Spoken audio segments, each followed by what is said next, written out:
नमस्कार दोस्तों पिछले 1-2 दिनों से आप लगातार ज़ोहो के बारे में सुन रहे होंगे। क्या है कि भारत के जो आईटी मिनिस्टर हैं अश्विनी वैष्णव, उन्होंने ये ऐलान कर दिया कि जो विदेशी कंपनी है गूगल, माइक्रोसॉफ्ट, उनके प्लेटफॉर्म को छोड़कर वो 100% मेड इन इंडिया जो कंपनी है ज़ोहो, उसको इस्तेमाल करने जा रहे हैं। इसको थोड़ा सा हमें डिटेल में समझना पड़ेगा कि ये ज़ोहो एग्जैक्टली है क्या और क्या एक्चुअल में ये रिप्लेस कर सकता है गूगल और माइक्रोसॉफ्ट को भारत के अंदर। इससे फायदा क्या हो सकता है वो सब कुछ मैं आपको बताऊंगा।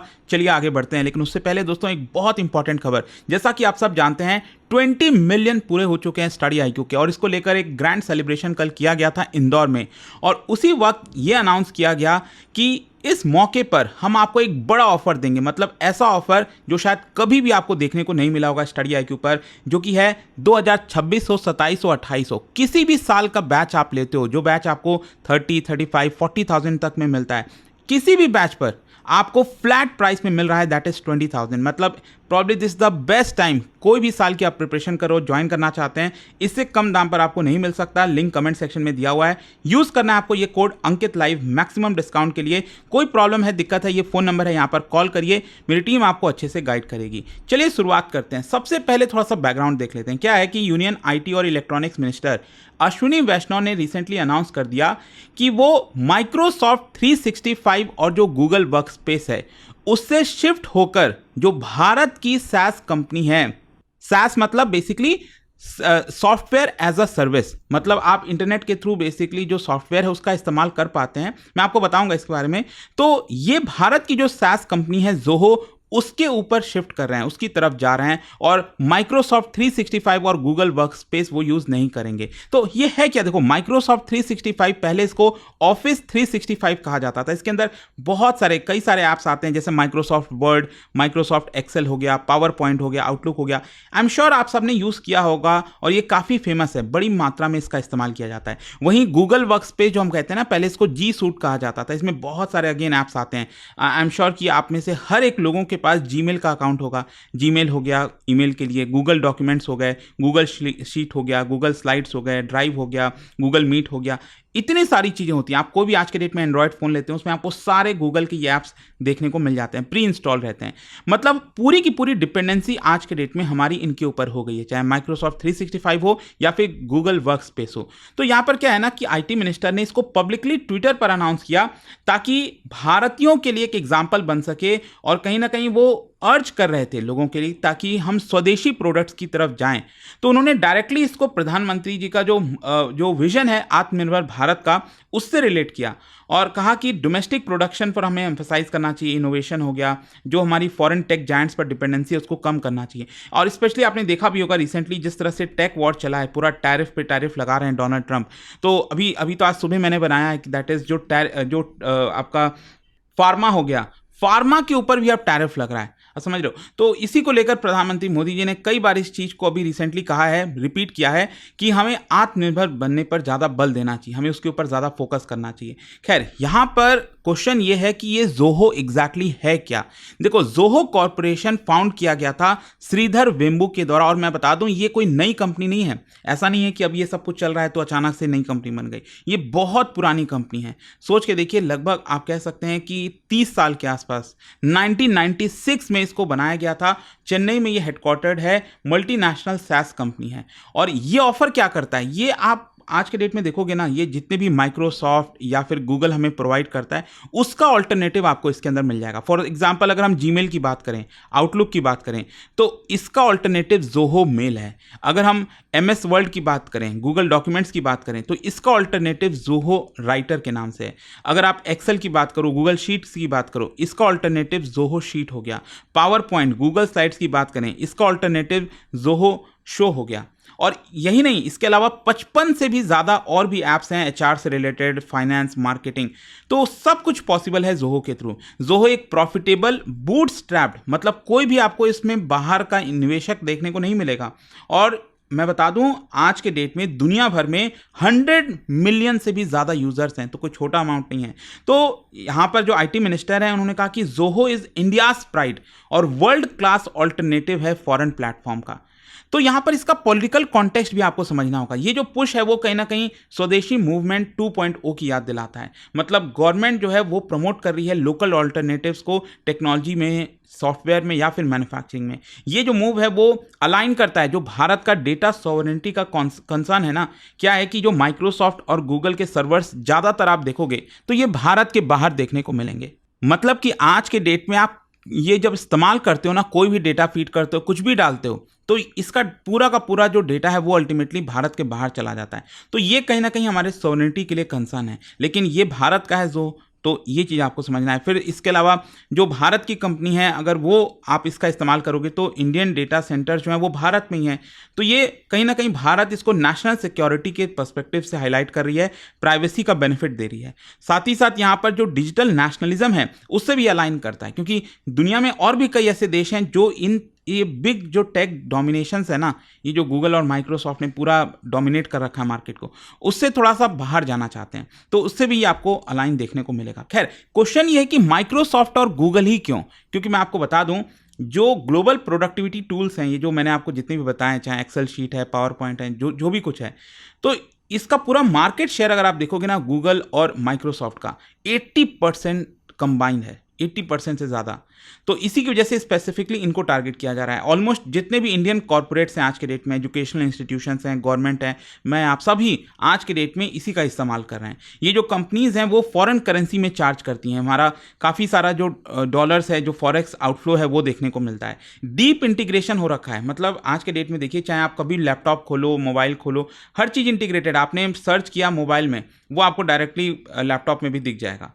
तो ये एक तरह का डिजिटल कॉलोनियलिज्म की बात कही जा रही है। तो एक प्रकार से जोहो को पुश करके भारत सिग्नल दे रहा है कि हमें डिजिटल डिपेंडेंसी को कम करना है, और साथ ही साथ जो भारत की इकोनॉमी में रिटेल वैल्यू है उसको एक प्रकार से बढ़ाने की कोशिश करनी है। खैर, यहाँ पर जोहो के मूव, मतलब अगर हम जोहो पर शिफ्ट करते हैं तो उसके बेनिफिट क्या क्या हैं? सबसे पहला इकोनॉमिक बेनिफिट है, फॉरेन एक्सचेंज हमारा बचेगा। जो भारत की SaaS कंपनी है, सॉफ्टवेयर एज अ सर्विस वाली कंपनी जोहो, तो ये और ज़्यादा मजबूत होगी। डेटा सिक्योरिटी, ऑब्वियस सी बात है, मैंने बताया कि इंडियन सर्वर्स हैं, इंडियन जुरिस्डिक्शन में होगा, डेटा हमारा बाहर नहीं जाएगा।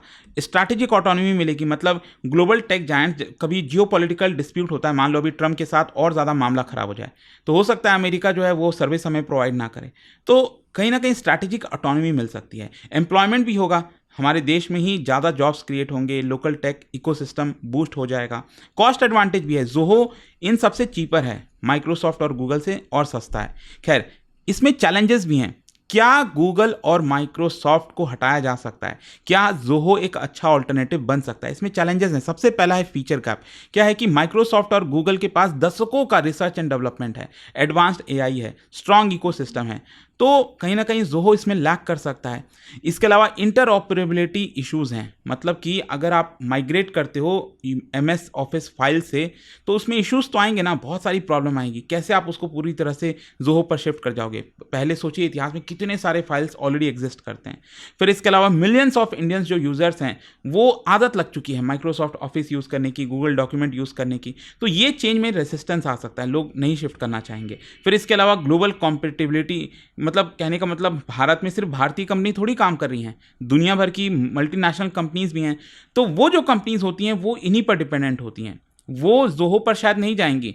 वो आपका सिर्फ और सिर्फ जो माइक्रोसॉफ्ट और गूगल प्रोवाइड कर रहा है, क्योंकि दुनिया भर में उनका ऑफिस है, जगह जगह काम करना है, तो वो ऐसा नहीं है कि भारत में जोहो यूज़ करेंगे, लंदन में और अमेरिका में वो आपका माइक्रोसॉफ्ट गूगल यूज़ करेंगे, तो ये थोड़ा प्रॉब्लम आ सकता है। और स्केलेबिलिटी, मतलब कि अभी अगर मान लो पूरा का पूरा मिनिस्ट्रीज, PSUs, एजुकेशनल बोर्ड अगर शिफ्ट हो जाते हैं जोहो पे, क्या जोहो आज के डेट में इतना मैसिव लोड ले पाएगा बिना किसी आउटेजेस के? ये भी तो बड़ा सवाल उठता है ना, क्या उसके पास वो है पहले से एक्सपीरियंस?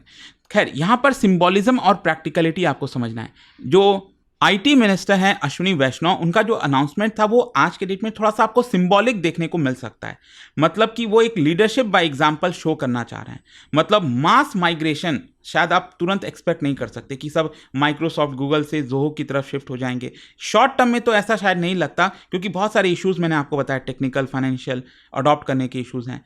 लेकिन हाँ, ये अगर गवर्नमेंट से स्टार्ट होता है, गवर्नमेंट इंस्टीट्यूशंस पहले इसको अपनाती हैं, जो स्मॉल मीडियम एंटरप्राइजेस इसको अपनाती हैं, एजुकेशनल सेक्टर्स अपनाते हैं, तो मे भी शायद धीरे धीरे करके ये बढ़ सकता है। और रियलिस्टिकली अगर हम बात करें तो शायद भारत हाइब्रिड मॉडल पर जा सकता है।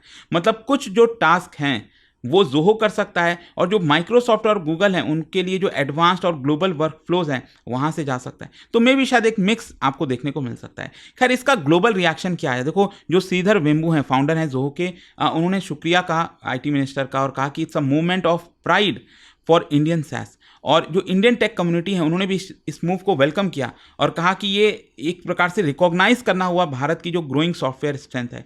जो बिग टेक कंपनीज हैं, चाहे माइक्रोसॉफ्ट, गूगल, उन्होंने अभी रिस्पॉन्ड नहीं किया, लेकिन हाँ, उनके ऊपर भी प्रेशर आएगा। देखो, कुछ वैसा ही हो गया जैसे ट्रम्प क्या है ना कि कुछ भी बड़ी बड़ी बातें करके टैरिफ कर देंगे, वो कर देंगे, भारत पर प्रेशर बनाना चाह रहे थे कि हम झुक जाए। हम तो नहीं झुके, लेकिन कहीं ना कहीं भारत भी जो है यहाँ पर इस तरह की चीज़ें करके इन कंपनीज़ के ऊपर भी प्रेशर डाल सकता है और इनको कह सकता है कि आप अपना जो डेटा सेंटर है उसको भारत में ही रखिए, जो प्राइसिंग है उसको कम करिए। तो मे भी शायद ये लोग भी इस तरह से रिस्पॉन्ड करेंगे।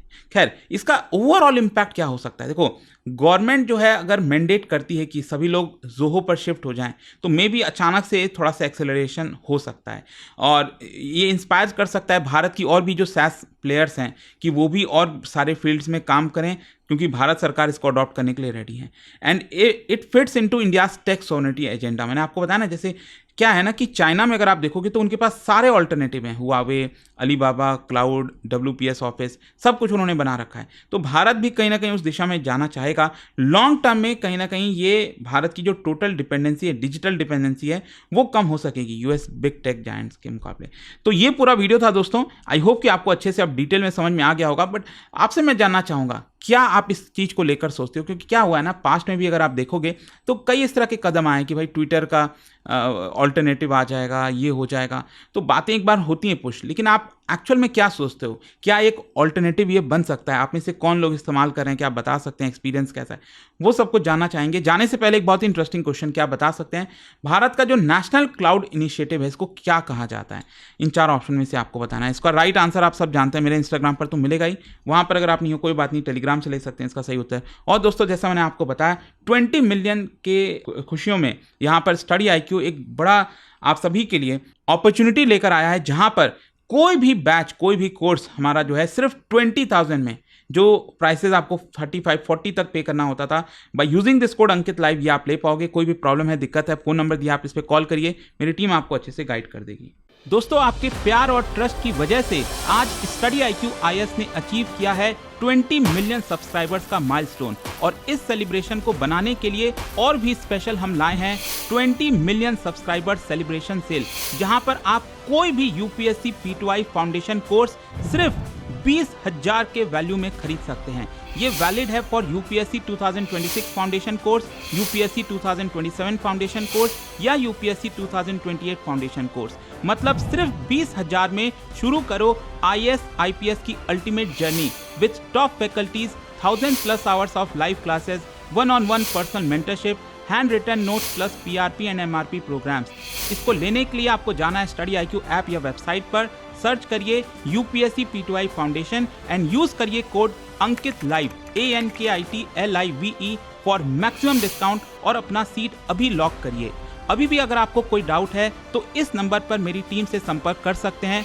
नंबर है 092400239293। स्टडी IQ IS, आपका सिलेक्शन हमारा मिशन।